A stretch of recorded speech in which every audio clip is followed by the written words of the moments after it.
Well, this year has gone really fast, 2014. It's been amazingly filled with good and bad, struggles and successes. But we're grateful that God has been with us through all of that. And I had a video that I had posted a few weeks ago that ended up not being able to show on the website. And so I've decided to kind of repeat that story because it fits as kind of a transition between Christmas and New Year's really, really well. It happened just a short few weeks ago.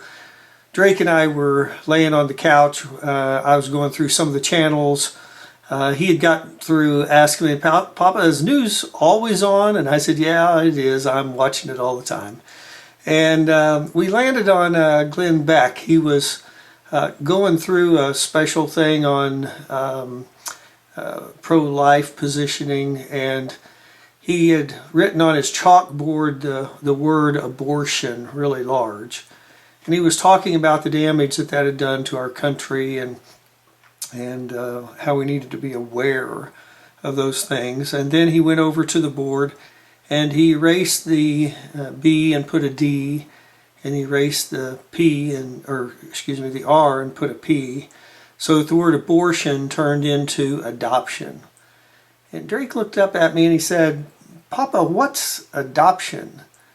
And I said, well, Drake, basically it's when you get to spend some time with somebody for quite a while and you really like them and you turn out really loving them and deciding that you'd like to spend the rest of your life with them. And so you adopt them. And his little eyes thought for a moment, and then they popped wide open. He said, Papa, I adopt you. And I adopt Nana and Mommy, and I adopt Uncle Ike and Aunt Riri and Trinity too.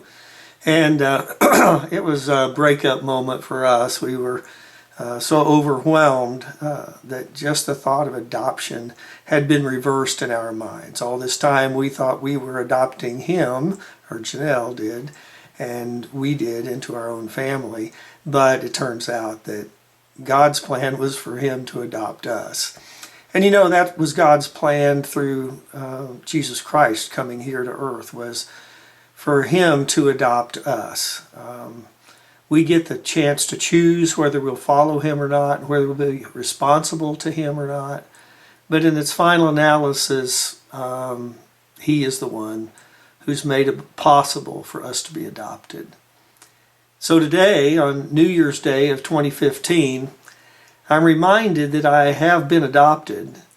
And then I'm also reminded that I can be very confident that this one, this He, this Christ, this triune God, Father, Son, and Holy Spirit, I can be confident that this one thing, that He who has begun a good work in me will continue it until its completion in the day of Jesus Christ. As I look forward to 2015, I join you in watching what pieces of my calling, what pieces of my purpose that God will complete in 2015.